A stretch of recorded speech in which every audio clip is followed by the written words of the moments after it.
Hello ladies and gentlemen, it's Mike here at Games from Scratch with some amazing news. Microsoft has just bought Blender. That's right, Blender is now going to be Windows only and only available in the Microsoft Store. Alright, I'm kidding. Actually, what Microsoft just did is joined the Blender Foundation, but I started with that joke because frankly, a lot of people are afraid of exactly that happening. And I actually did a video on the past about how Blender is not for sale, and these corporate sponsors coming in can't influence that. But sponsor is the key word. Microsoft has just joined the Blender Development Fund and joining a number of other companies. I've covered a lot of them in the past, and they're joining them at the gold tier. We're going to look exactly what all of that means, but this is definitely a nice move. So here is a very minimalistic press release on the Blender site today. Microsoft makes use of Blender to generate synthetic 3D models and images of humans that can be used to train AI models. For researchers, having access to high-quality, free/open source 3D software has proven to be of great benefit for scientific projects. You can check some of our work there. We'll check that out in just a second.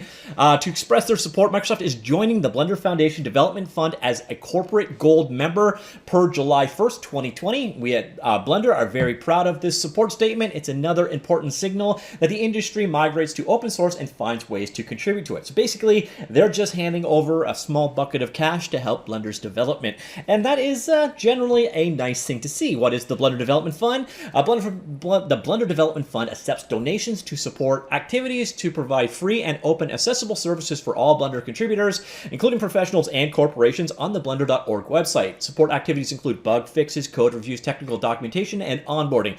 The fund will also provide grants and subsidies to developers on generic and widely agreed development products. So basically, it funds the development efforts and support efforts of Blender itself. We're going to head on over now to the Developer Fund page. You can see here, Blender Development Fund. It is available at fund.blender.org if you're interested in checking it out.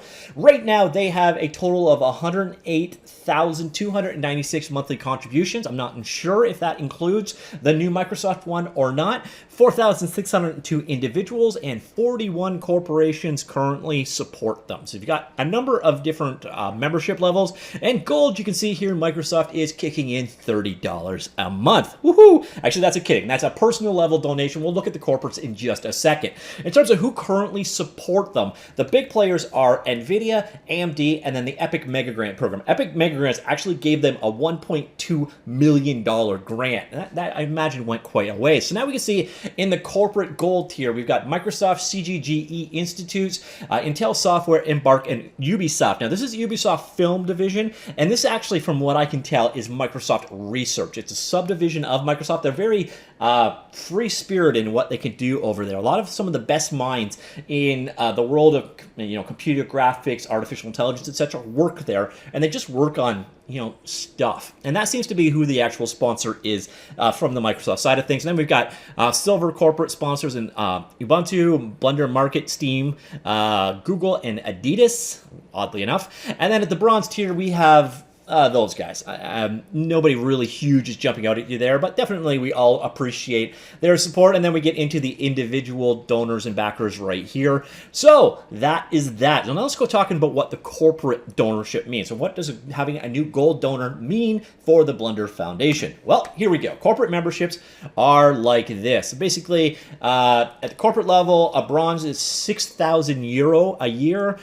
Silver is 12,000 euro a year, and corporate bronze is 30,000 euro a year, and then corporate patron 120K or more is those other ones. Plus, if you give them $1.2 million, apparently you're a corporate patron as well. So this is the tier that Microsoft just came in at. Again, I don't think this is Microsoft the corporation. I think this is Microsoft Research. But still, it's nice to see. It does work out to a half a developer a year.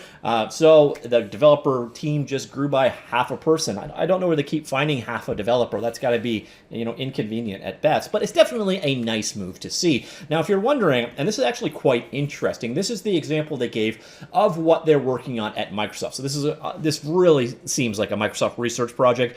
It's about synthetic data with digital humans, and what they've done here is created a bunch of synthetic hands and hand tracking data, and you can see from using procedural data to create realistic results. So we've got parametric 3D hand models with the realistic texturing on top, mocap posed databases here, and then digital wardrobes on top. So I imagine this is the kind of stuff that they're actually using Blender for in their projects.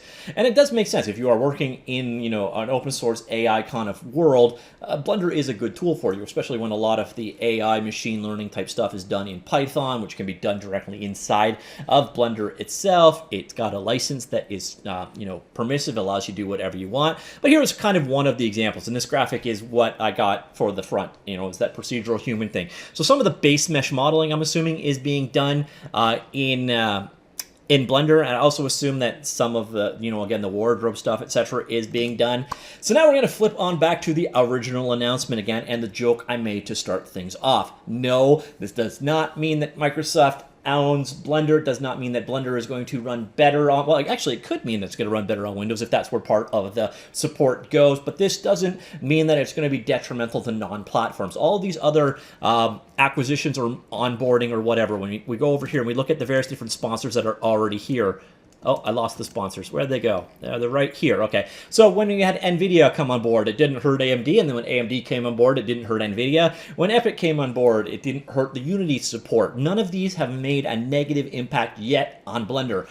So again, you can run it on Intel, but you can also run it on AMD. You can run it on NVIDIA, but you can also run it on AMD. You can run it on Epic, but you can also run it on, again, Unity. And by the way, Unity, you're really looking kind of like you're the odd man out here. If it looks like there should be, you know, maybe one more sponsor on this list somewhere. We've got Google, we got Microsoft, we got Unity, we got AMD, we got NVIDIA. We don't have Unity. So that just kind of, I don't know, stands out to me. Not that I'm corporate shaming or anything.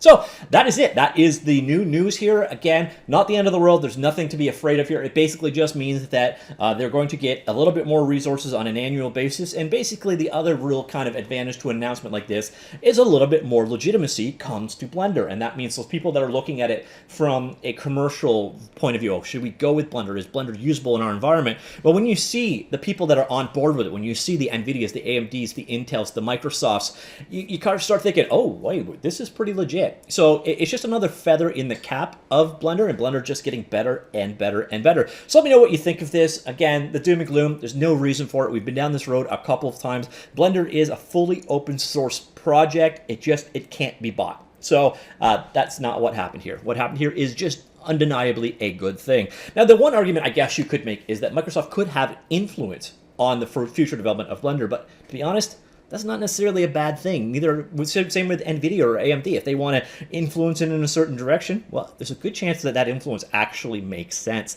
All right, so that is it. Microsoft is now a corporate gold sponsor of the Blender Foundation. Good news all around. Let me know what you think, and let me know who you think is missing here. I've obviously picked on Unity, but who else you think makes sense to be, you know, they benefit from Blender, so maybe they should support Blender as well. I'm assuming there's a couple others you can think of. Let me know those in the comments down below, and I will talk to you all later. Goodbye.